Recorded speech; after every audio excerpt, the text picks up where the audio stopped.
pretty cool. I mean, you know, I have a great setup in the studio with a lot of microphones, but this was meant for streaming, so I thought I might as well check it out. And that's what you have to do. I like that. I might have to get that one too. I think I know which one you have. Yeah, send us a link because I'm looking for a new mic. Oh, you are? Okay. Absolutely. Yeah. All right. Steve, you can hear Terry and vice versa. Jessica's jumping on to Tennessee any minute. She's got weird internet there. Is Sherry jumping on?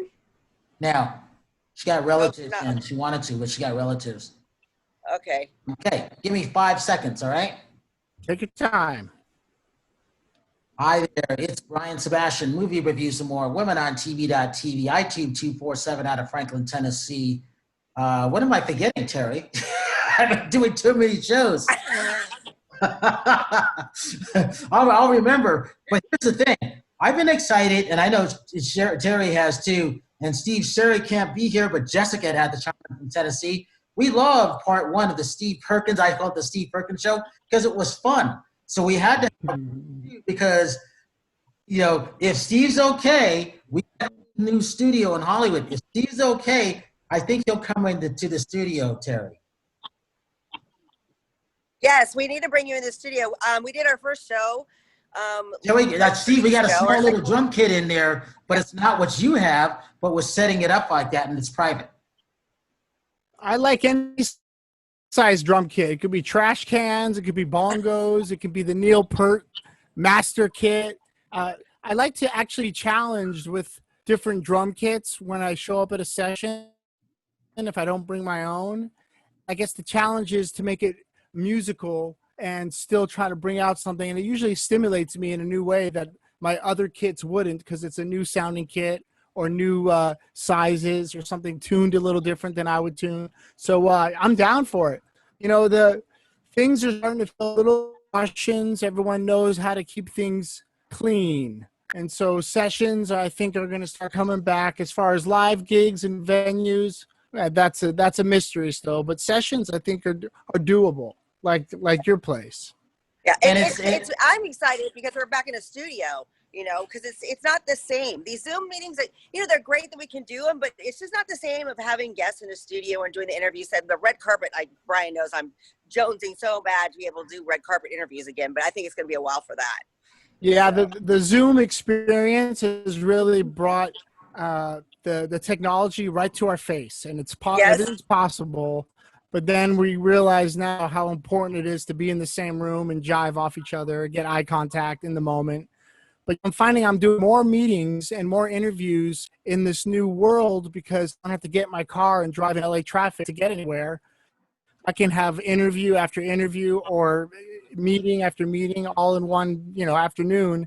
For people that know LA, traffic can really put a damper on your vibe real quick. It can kill the buzz. Yes, exactly. Yeah, well, it just seems like it's getting worse. And even with COVID, the traffic's been bad. True. I mean, I left Redondo Beach to go to Hollywood, and it still took me an hour last time I went up there. So, wow. People are still out, but, this is LA. Yeah, exactly. There you go. And with that, Jessica, welcome out of Tennessee. And since Jessica wasn't able to make part 1, Jessica gets the first question to the one and only Steve. Hi, Jessica. How are you? Hi, Jess. Nice to meet you. I'm doing well. And you on this sunny Saturday for me anyway. Yeah, actually, it was a beautiful day in LA because the last 5 or 6 days have been full of smoke and full of terrible air because of these awful fires all up the West Coast. Today seemed to be the fires are still burning, but the air seemed to be moving away from where I'm at, and we have blue skies, and our hearts aren't blue, just the skies. That's good. So in mentioning that, just a side note, are things are they able to, is it more under control now? Like, what's the status of all of the fires? The fires are going to take a while because of the hot weather and the dry forest we have. Some of these fires, they say, could burn for another 20, 30, 40 days. And Jessica, it's worse in Northern California than Southern California. Me and Steve are both here in Southern. It's not so bad. But yeah, my friends in Northern California, it's a nightmare, like up there. So sorry. My friends also organ and stuff. But once the structures are out of the way and it's just a forest fire, they let it burn. But when it gets close to neighborhoods and structures, they go interesting. Wow. Well, I'm sorry to hear that, but my heart and thoughts are with everyone there. So I'll just know I'm thinking of you from the other side of the state. Sending out good vibes. I just had the honor and pleasure of listening to the previous interview that you did with your team, and it was one of the more listening to it, not being a part of it, but just listening. It made me giggle because there were so many technical difficulties at the beginning. That's true. I had to keep listening because I was rooting for you. I was like, come on, what's going on? Yeah. So I actually was just all of that happening was very entertaining. And then once you finally got connected, it was some really great stuff. So thank you for all of that. It was just very enlightening and encouraging. And I also have to say thank you for just your just the positivity and the good that you have been bringing to the music scene for so long. Even down to the fact, like your routine, you said that you prep for your shows, and instead of kind of being in your own, which I think would be so easy to do as an entertainer myself, depending on what kind of craft you're in. Oh, hello? What just happened? Just went to open the door. Someone knocked on the door. I wanted to make sure they didn't come in while I was doing this. I'm in the studio in the backyard of the house. So, the family come back here when they want, but they didn't realize I was working. Oh, I see. Yeah, because I wasn't sure if it was my phone and I blinked and all of a sudden you weren't there. And P.S. he's David Copperfield. So, yeah.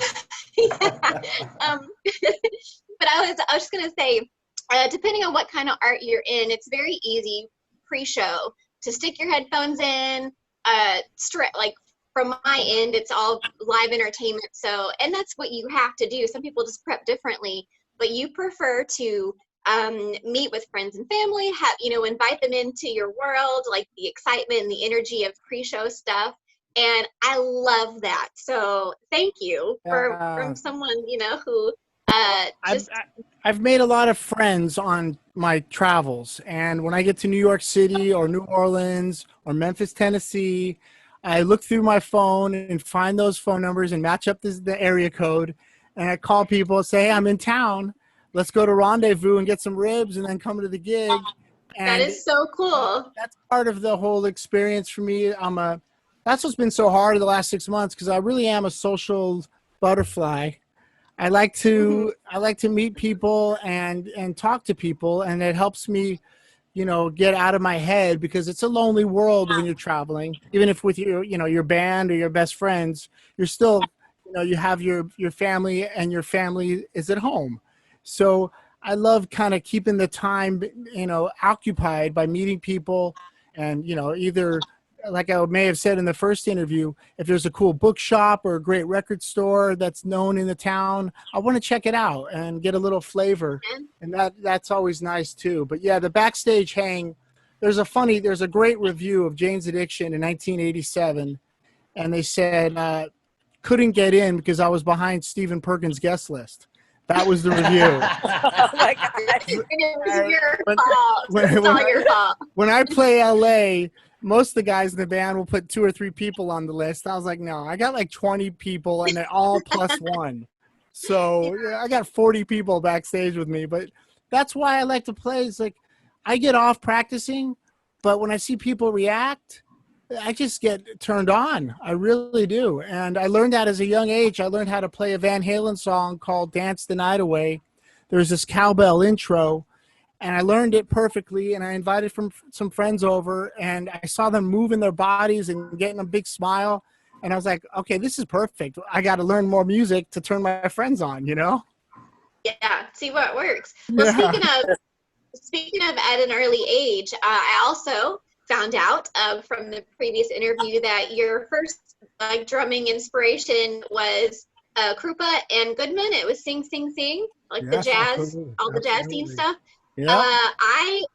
I love that. As a cruise ship singer, there's always some sort of a band that's playing jazz somewhere. I've had the opportunity, thankfully, to be able to sit in and sing with them as well. Wow. So I clicked immediately. I was like, yes. And also, I have a lot of musician friends, and I just did a collaboration with a Canadian drummer. So I know all about that drum solo.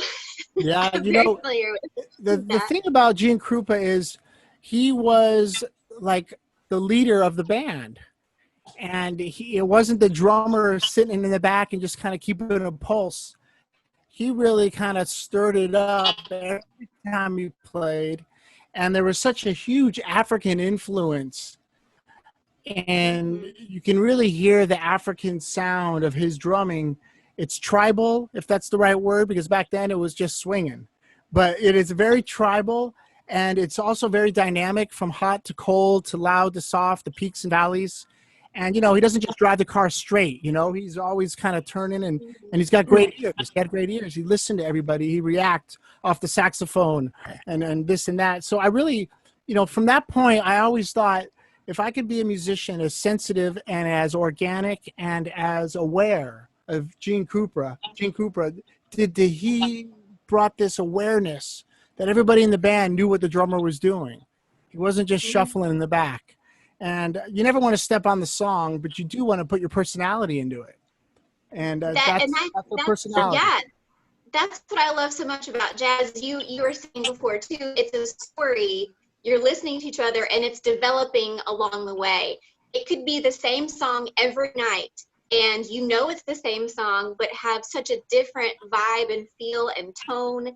It probably even formed from the crowd that's there. You feel that energy, and you know what works. And you start to feel from people's expressions, the way they react to previous songs. So I love that stuff so much. So have you, since you've been in kind of the rock side of things, have you ever wanted, or do you do kind of jazz stuff aside from absolutely, from what you've been doing? Yeah, absolutely. I mean, you know, when Jane's Addiction got started, I was surrounded by all these great Los Angeles musicians, but not all of them were rock players. And there's a great band with Mike Watt called the Minutemen, and he turned that into Fire Hose, and then he has his solo career. And there was such a huge like this underlining jazz feel about it. And, you know, if you listen closely to punk rock and reggae and even hard rock, it's there. It's always there. But now I've got friends that play saxophone, trombone, piano, upright bass, and we can do, if we want, trumpet. We can do jazz standards. We can take that mentality of a jazz musician and be able to have that conversation with each other. Yeah. And the dynamic of getting real quiet, because when you got an upright bass player, you really have to listen and play softly. He can take it. Yeah. I love that bass. Yeah, but you know, yeah. I think also when I'm in the studio is that when it really gives you a chance to explore jazz, and not the kind of jazz that you maybe somewhat, if you explain what jazz is. To me, jazz is a feeling, and it feels different than rock, and it feels different than punk, and it feels different than reggae. There's a feeling that jazz gives you, and it's very warm, and also kind of have the sad toe to it. It's always towing you with a little sadness. And when I'm in the studio, I always try to bring some of that in. Even if the tune is very linear and straight, I'm not going to swing because maybe it doesn't work with the music. But I think, you know, if you think about a click track, all the stuff in between it that swings it together, you know? Right. And that's the feeling I get. Like the click track and the metronome is the vines that Tarzan grabs, but in between grabbing the vine, he's flying through the air. So, Go anywhere. Yeah. You got to swing. And I've had some great moments in the studio with this pianist. It was just a duet. He never met me. I never met him. He was about 20 years older. He was about 62. I was 42, so about 10 years ago. And he started playing some jazz. I wasn't traditional jazz, but he was just playing some jazz. And I jumped in.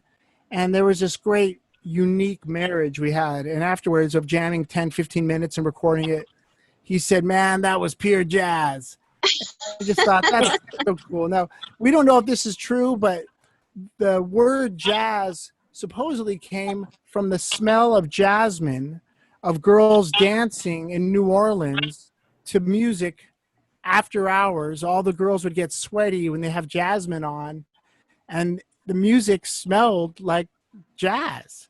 And that's where the word came. Way. That's cool. I never heard that. You just made that up. See, you didn't know Steve Perkins is a historian now, too. That's right. Because you don't want to know what the guy... Magician, historian. You don't want to know what the guys smell like, so we went with jazz, you know? Yeah. But I truly think, because, you know, rock and roll means sex. You're rocking and you're rolling in bed. And, you know, every word and every kind of genre's got a history to it. And I always thought, what the heck does jazz mean? And that's what I discovered by looking for it. But, you know, if you think about what jazz turned into when it went bebop, and you had these painful musicians, you know, Coltrane and Roland Kirk and Ornette Coleman, there was pain coming out of them, and you hear that in their playing. And then you listen to some of the great guitar players, Jimi Hendrix, of course, you know, the pain. It's beautiful, it's soaring, but it's also a lot of pain in there.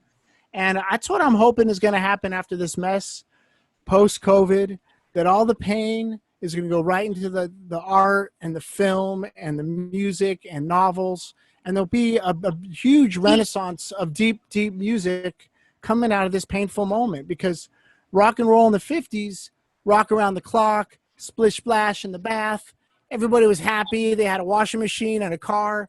It wasn't until the 60s and Vietnam hit. Yeah. And when Vietnam hit, you had music like The Doors. And you had something to say. Look, my friend just got shipped off and he never came home. And they couldn't just rock around the clock anymore. The music really got deep. And England always had that, because post WW2, their city was still in rubble. And a lot of the music that came out of England had so much pain, but a lot of the music that came out of North America was happy. And then, like I say, Vietnam changed that. And I really feel like what's going to happen post-COVID or post this nightmare is you're going to have some real meaningful music again, you know, and art and film and music goes together with that. It is, basically. And I just sort of add something to that too, because I've been thinking about this, that it's going to be kind of a different type of pain that people have never really experienced, because a lot of this is going to be the self-isolation and being alone and having to, you know, really look at yourself and try to find out who you are. I think a lot of people are discovering themselves. I mean, I've discovered something about myself that I didn't know, because I've had to spend more time with myself. So that's going to be really, really interesting to see how that comes out in whether music, film, comedy, and everything, you know. And we're already starting to see it happen. So yeah, the comedy, that's the truth, you know, because you got to laugh and you got to dance, and that's what separates us from the animals. But even though they laugh and dance too. But, you know, and you think about what it takes to be a drummer. It's athletic, and there's endurance and stamina. And if you don't keep that up in the last 6 months, you're just going to fade back. You're going to lose focus. So not only is that creativity coming, but you also this awareness of what your body needs to be and how you can keep your body tuned up. And I think the last 6 months is going to filter out, unfortunately, a lot of clubs, venues, musicians are going to have to find different jobs. But the people that really get in focus, they're going to be sharp, and they're going to be ready to attack. Well, on top of all that, it's such a mental thing too. You say all that, and then you add on overall, it's all a mind game. It's all about how am I going to approach this day today? You know, am I going to just pretend like it doesn't exist, or am I going to acknowledge and accept this is where we are and still remain focused, or do you want to have like a sad day? It's a lot. Well, yeah, it's true, because if you don't know the difference between Monday and Friday and 2 in the afternoon and 2 in the morning anymore, it's a blend. So you do. I'm a creature of habit. I love routine. And I was gigging 3 or 4 nights a week before this hit. You know, if I did 3 or 4 nights a month, that wasn't enough. Now I haven't gigged in 6 months. So you're right. How do I keep that routine up and still get stimulated and focused creatively? And it's been it's a challenge, but it also is, like you said, a self-awareness, what it's going to take to get through this. I know I definitely have pulled back on the unhealthy lifestyle, even though I was always very healthy. I kicked up that even more because, of course, you want your defense up for everything out there, and then that helps up here. and I've got a 10-year-old son, and I need to guide him through this. And I was trying to explain to him, imagine being 15 or 16, getting ready for your first big love, your first kisses, and all that's wiped out. And I can't imagine. I said, it's hard for a 10-year-old, but at least you're not dating yet, you know? Yeah. Yeah, if your high school and college is going to be really tough. It's incredible. I couldn't even imagine. I mean, I could not get girls back then anyways, but I mean, this would be really hard. That's not what I heard from the last part one, with the way you guys are going to I don't know if that's true, because you were feeling pretty confident after Troubadour. I know that. That's right. That's right. But you know, the Troubadour is in trouble, so we're doing. Yes. I'm supporting something called Save Our Stages, SOS, and NIVA is part of it too. And we're trying to get Congress to pass some money to help all these venues, comedy stages, rock and roll stages, jazz stations across the country, because not only does it serve musicians and artists, but everyone who works there. And then forget about that, everybody that goes there and enjoys it. And it's been such a challenge to take that out of people's lives. And it's like taking one piece of the puzzle after you made the whole puzzle, 200 pieces, and you realize that one piece is missing and it's not complete. And so, not that this feels empty, but if we were in the same room together, it would be a little more fulfilling. And I think that these virtual streaming concerts have been cool, but they leave you a little empty at the end. And, you know, now we have the two-way street where a musician can play and then stop and ask the audience questions, and everybody can have a front row, because we're all front row right now looking at each other. So I guess there's benefits, but you know, I'm not much into. I've done a few virtual reality experiences where you put the mask on and you sit in a chair and you really get out of yourself. And there's so much hardware. The software is in the computer, but all that hardware of wearing a mask and it's a lot of work. But for the first 3 or 4 minutes, it's exhilarating, and then you start to feel like you want to get out of it. And you take your mask off and you're sitting alone. And you're like, wait a minute. You put it back on. This is pretty cool. The very first time I did it, I put it on and I was on a dance floor with 200 people. Wow. 30 of them were robots, and about 100 guys, 100 girls. They all had different styles of clothes and different dance styles. And I'm standing there dancing with people that aren't there. And then I take the mask off. I'm alone, and put it back on. I'm on the dance floor. And I got a little sad because it wasn't real, but I can see how a younger generation that's getting introduced to that now would see how that's a great replacement for what we grew up with, which was the actual party, sweating on each other and waiting in line and, you know, meeting people and getting phone numbers on a piece of paper, you know, but the virtual world is there. And I know it's helping a lot of people with PTS and some people that have, you know, learning disabilities. And there's a lot of hope with virtual reality, well, but Steve, it's not real. In 2015, when we tested it for the Hollywood Film Festival, it really was only meant for the AR to put on for 15 minutes. Really, 13 minutes is the most that you should have it on, because you start to go nuts at that point. Now, that's 5 years ago that we tested it. We tested it with the Chinese. We had them come over to our film festival, and Terry was there. But it was one of the things where it's gotten better, but the time frame is still the same, or else you will go nuts. And then when you take it off, like you just said, you go back to that loneliness thing, and it's really weird. Yeah. And that's why Terry's wearing that shirt. Terry, show him that shirt. I'm having that middle drink later. Oh, what? Oh, my wine. Well, my group therapy. That's great. Yeah, I mean, you know, my red, my rose, and my white. You know, it's important in California. The essential places are cannabis places. They're open. Yeah. You know, like, okay. Well, they never closed. I got this in Napa actually when I went wine tasting last time. You know, Ooh, so. Yeah. After my show, Brian, I want to do a trip to Napa, because right now I'm on the wagon because I'm training for Fitness America in Vegas in November. So it's kind of hard because now I'm having to deal with COVID and not being able to have wine at night. So I'm like, yeah, it's hard. It's hard to de-stress because, I mean, I don't like the news, but I don't want to be blind. Yep. So I check in, but I don't like opinions. I just want the facts. Yeah, and exactly. That's not easy to find. You have to have an opinion. All these people have opinions with the news. The news is the backdrop. The opinion's the front floor. And it's tough. It makes you paranoid. It makes you crazy. How do you de-stress? And I've got a 10-year-old, so I'm not going to get out of my head. like I'm on, on stage or something. I try to keep focused, but yeah, it's been a lot of weight on everybody, and hopefully it doesn't break too many people, but yeah, I know it has.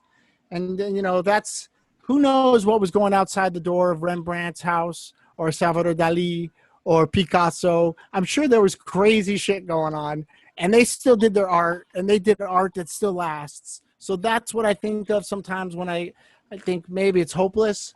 Well, no, because art and music and film and books and comedy, that goes on forever. You cannot, an old joke is still funny.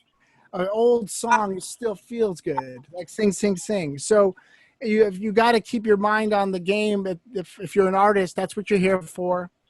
I need more income because we haven't worked? Sure, but I don't want a regular job because that's going to mess up my creativity. I'd rather make less money per month. It'd still be creative than have to get behind a desk or a truck and drive a truck or whatever it is that people have to do to make their money. It gets in the way of being creative, and I never want to have that speed bump or that roadblock of my creativity. So I'm doing whatever I can to be healthy up here, healthy in my heart, and also learn about how money is less important, making it or spending it. It's about happiness, and that's a huge wake-up call. I'm not I'd hate to be someone who waits tables or someone who's cooking at a restaurant or works at a bar, because there's nothing for them to do. How do they make their money? And the same thing for musicians, but you have to spend less and think more, I guess. Have you been able to come up with really cool projects or any kind of your creative spot through all of this? Is there anything that we can be looking forward to, maybe? Absolutely. The good news is everybody that I've worked with my whole life, I never burned any bridges. And we all love each other with Jane's Addiction, Porno for Pyros, Infectious Grooves, all the bands and sessions I've done. And so everyone's kind of getting that. They're getting closer and closer. We all had our separate camps before COVID, working on our own things. Now people are kind of bringing things together where there's more, I guess in a sense, a reason to work together. So I've been working with a lot of musicians and doing sessions here at my home studio, which has been, it's a little lonely. They send me the files. I work on them. I send them back, but we're still creative. But I am about to launch a new record label. And it's not about selling records. It's about finding artists and giving them a chance to get the music out there, because everyone knows you can't make money on music. Streaming is free, and there's no one buying records, maybe a little bit of vinyl, but, CDs or MP3s, it's gone. But I just want to help young or even old artists get music out. So I'm working with a company out of the UK, and they're going to give me the chance to have my own label. And my hope is to, first of all, gather some friends that I know have got great music that have never put it out, and then start meeting people that I have no idea where or when it'll happen, but help people make their music, surface. And I want to help that. That's really my goal. Now, making soundtracks or cues for a movie or working on a session, it's all part of my life, and it's giving my attention to something. So it's great because I have a goal, and I've got a goal line. I've got a deadline. I want to finish something for somebody else. But I can't wait to get in a room with my boys and make some noise with our toys. That's really what I need. And, Jane's Addiction, me and Navarro, we met when we were 14. I met Perry, the singer, when I was 17. So we're lifetime friends. I just turned 53 last week on the 13th. And so happy belated, by the way. Thank you. Yes, happy birthday. We just can't wait to, in my opinion, there's a magnet pulling us closer and closer through this nightmare. That's the silver lining. My band, I think, is going to get back together soon because we want to feel good and we want other people to feel it. And we know when we get on stage and Perry goes 3, 4, bam, everybody's happy. And so it's amazing to have that tool to turn people on and make people happy and to go home and hopefully make love and, and get away from their, in a sense, if music can give you that bridge to the spirit world. And, you know, it's like meditation, you know, you can go to a show or listen to a song. And I think Jane's Addiction and Porno for Pyros and all the bands I work with, that's the goal, is to heal people with music. And so that's, I think, the future, is make more music that heals, work with old friends that we've been separated because of COVID. And there's going to be a huge, like a thunderclap, you know, the lightning goes through and all that air is burned, and then the clap of the thunder. I think the lightning is burning everything, but soon there'll be this huge thunderclap of music and art, and I'm going to be right in the middle of it. And I think, you know, I was talking to Perry, I can't wait to read some of his new poems and lyrics after this COVID, because it's really, he knows how to put a few words on the paper that really makes sense to me. And they turn me on, and they make me want to play drums in a more sensitive manner. When he read me Had a Dad, a song we did in 1986, I read the lyrics. I thought it was about him and his dad. And he said, no, it's about God. Mm-hmm. Oh, wow, had a dad. Turned around. Now he's gone. And and then all of a sudden I had a new way of looking at that drum part.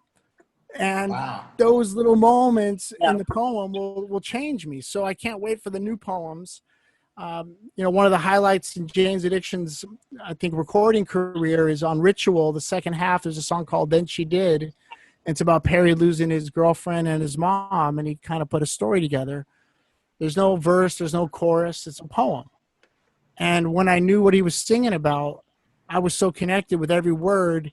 It's emotional to get on stage and play it, because I know when he sings it, he's feeling that pain. And those moments, like we're going through in the last 6 months, are going to surface in the new music. And whatever that new music sounds like or feels like, I'm not sure, but it won't be fraudulent. It'll be pure. And that's kind of why Jane's Addiction breaks up so much, because if it doesn't feel pure, we feel like we're faking it. Even if there's $1 million on the table to go on tour, if it's not pure Jane's Addiction and a love for the music, then everyone's getting a,